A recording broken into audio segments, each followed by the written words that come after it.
Good morning. Today, before we talk about labor unions, EVs, best practices, we do want to take a moment to bow our heads and reflect as we remember September 11th, a day that forever changed our nation. The memories of those who were lost and those who lost loved ones actually should strengthen our commitment to one another and remind us that even in the face of great tragedy, when we serve one another and as God gives us strength, we rise, rebuild, and keep moving forward together. It reminds us that no crisis can win. Just going to take a moment here and remember.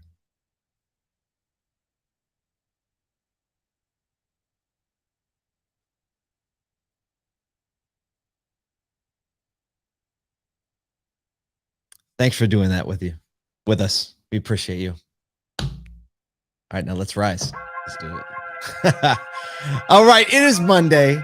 We're starting off right by remembering the heroes, but we're also bringing some updates on the other stuff. UAW negotiations, Toyota's annual dealer meeting, and Ford getting close with Apple.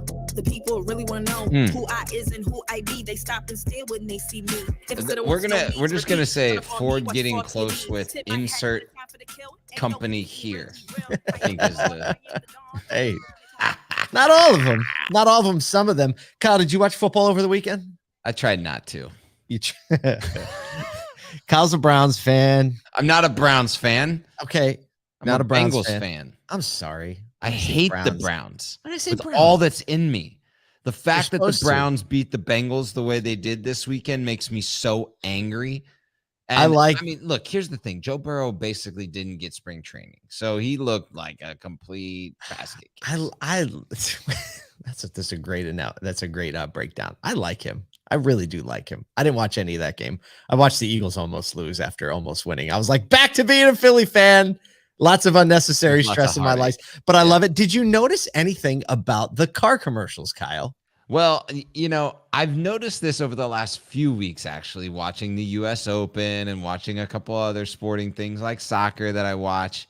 And it seems like there's a little bit of a trend away from EVs, which is a really interesting move. Like you saw, especially major sporting events, it was like all in on all EVs All the time. Starting to see that trend break. It's like, I'm not going to, well, now I have to draw the parallel. It's like, remember when everybody was like, crypto? And then it was like, where'd the crypto commercial? Well, they didn't have to actually build plants to build crypto. That's true. So it goes away a little bit. That's what easier. I said it breaks down somewhere, but you know, yeah, that's general feel. Gosh, just think of what we learned the last 5 years, just of things coming and going. I mean, EVs aren't going anywhere right now, but it was interesting to see the change in just what OEMs are spending their money on in front of really big audiences. Ford talked a lot about their workforce, talked a lot about, we'll get into that in a little bit. We got a few things to celebrate today. First of all, today, we have a daily email. If you didn't know, you should get it because it's so much fun and you can get it at aso2.com. Today marks the 500th daily email we've sent. Whoa. That's a lot of emails. That's 2 years. A lot of emails. Plus. So here's on the screen, we have a little clip, a little screenshot from the very first email. You see the OG logo there, Automotive State of the Union, looking all official. It says, welcome to the very first issue of ASOTU Weekly Pushback, the Tell It Like It Is digest to keep dealers informed, aligned, and maybe a little entertained. There's a little something for everyone. And then it says auto industry news, and it has a meme. And it's I don't know. It's a picture of just people packed into the square that is the picture. I don't know where that is in the world, but it's wall to wall. And it says time to social distance. And at the bottom, it says all these auto shows. So, man. So we came out swinging from the very beginning. If you remember back then, like pandemic, everyone's like social distancing and the auto shows are packed to the gills. They were. It was unbelievable. I'll never forget that. I go to Tampa for the first digital dealer back, and I was like, oh, welcome back, world. We cool. I guess we cool. we cool. Dude, I remember at Tampa, there was some people were like, man, I haven't been out of my house in 18 months. Oh, I know. I remember nuts. And they're like, and everybody's at American Social, like, we're hugging. Ben Stock standing on a chair playing "This Is How We Do It" from Montel Jordan into the microphone. So yeah, we'd appreciate it if you join the email list and check out what all the fun's about. We're definitely bringing kind of like a daily dose of industry news and insights, but with a lot of heart. And we've got 500 episodes and a lot of people on the email list. So I think we found our people. Yeah. What else? This Saturday, we are going to be in Cumming, Georgia at Beaver Toyota, north of Atlanta, to premiere the second episode. Long time coming of More Than Cars. Yeah, and then we'll premiere it next week online. So if you're not in the Atlanta area and you don't know where Beaver Toyota is, and you don't crash that party, make sure you catch it online. We'll be announcing that time and date most likely sometime later today, but I think it's going to be Wednesday. So yes. Hey, if you're in the Atlanta area though, and you do want to crash, just send Kyle or I a DM. We can probably make that happen with some time and some details. I heard there's going to be an insane LED wall where we're going to watch the video, because Patrick Abad doesn't do it halfway ever. Doesn't do it halfway. What else? Finally, a SoduCon 2 weeks from today is the welcome reception kickoff. Go to asoducon.com. People are starting to realize they didn't have their tickets yet, and they're starting to buy them more. So be one of those people. Head to asoducon.com. Join us. Starts 2 weeks from today, and then Tuesday and Wednesday. Check out the agenda. Go to detailed agenda by stage and just look at the depth in the roster. Don't miss the fact that all these folks are going to be there to share their insights with you, dealers, practitioners, all the people. And we want to give a special thanks to Cars and Stream Companies for being co-presenting sponsors of the event, making it happen. Yeah. Also to our friends at Effective for making sure the podcast stage happens, because we're going to have a lot of podcasts coming from this as well, and a lot more content, but we want you there with us so you can have the music and the swag and the Taco Tuesday, shake hands with all the people around the industry you see on the interwebs and have always wanted to meet. You can at a SoduCon 2 weeks from now. All right, let's talk about some stuff.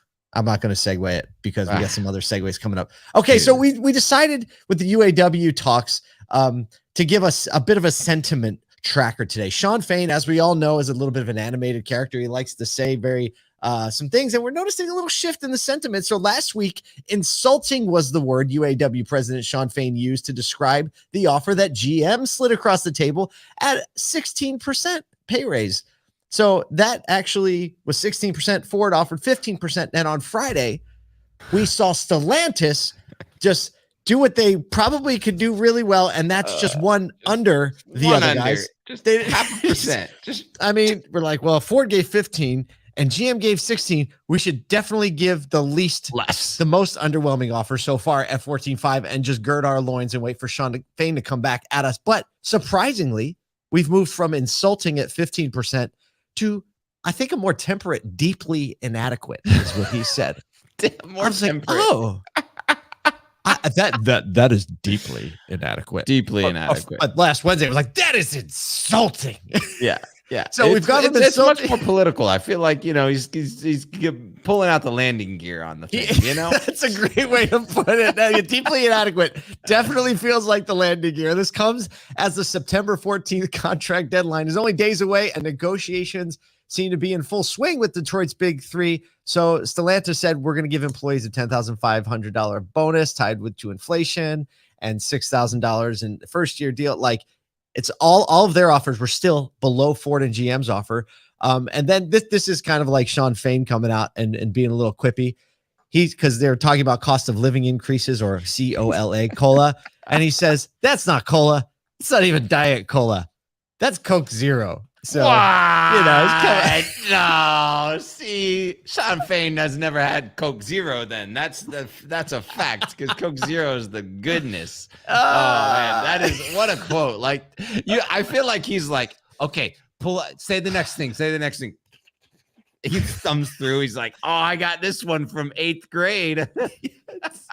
I don't know. Deeply inadequate is definitely the PR version of Shawn. That's definitely the PR version. Yeah. Absolutely. Landing gear's down. So the sentiment tracker is, I would say it's trending like landing gear. That's the best way to put it. This is interesting. I was having a conversation with a buddy at church this weekend who's like a solopreneur, has a few businesses, very aware of just what's going on in the world. And we were talking about the UAW and the potential strike. And he said, you think it has anything to do with FedEx? I was like, didn't think about that. He goes, FedEx kind of like FedEx and UPS kind of set the standard for like what striking and negotiations might hold for other unions heading forward, right? Because of like the dramatic increase in pay that they have had, that they've leveraged through striking. He was like, I wonder if there's this relationship of like those unions have kind of given other unions this like bump set to say like, hey, you can do it too. Keep pushing hard, you know, kind of an interesting perspective from outside of the industry. Oh, well, speaking of industry perspective. Stop. Segue. Time. So over 1,200 enthusiastic dealer attendees are gearing up for the Toyota National Dealer Meeting this week in Las Vegas from the 12th to the 14th. They won't be worried about a strike. It's Toyota. The annual event promises excitement, especially with Toyota celebrating its best retail sales month in 2 years. You think you've had good ones? Nope. Wow. Best one coming up right in time for the meeting. They're also set to launch the new Tacoma and Land Cruiser. So here's a quote from the GM. Oh, what is his name? David Chris, the Group VP and General Manager of Toyota. He says, this is regarding Toyota's approach to EVs, right? There's been a lot of conversation. Are they too slow to the gate? Are they just, old school too much? And he says, I think the general feedback from our dealers on our approach to electrification has been extremely positive. I feel that they like the approach. Most dealers are multi-franchise, and they've communicated to us that they like the ability at Toyota to give their customers choices. They like our direction on powertrains, fuel economy, horsepower, torque, and the drivability aspects. And honestly, they're telling us to keep going with our approach. It's pretty strong. Yeah. And of the Toyota dealers I know, which is probably in that, like, I don't know, 8 to 10 range of that I talked to, that's the sentiment. It's like, that's overwhelmingly that I have never heard from a single Toyota dealer. They're like, man, I wish we were doing, I wish we were making more EVs. Right. I've not even heard a peep of that. Exactly. Yep. So I like kudos to it feels like they have their finger on the pulse. I like this. I really, really hope that they continue this approach that has been had over the last couple of years and not press too quickly, but understand where consumer demand is meeting it. And it's clear, like, hey, they have probably one of the lowest ground stock in the US of EVs from some of the larger manufacturers. And they're seeing their largest months ever.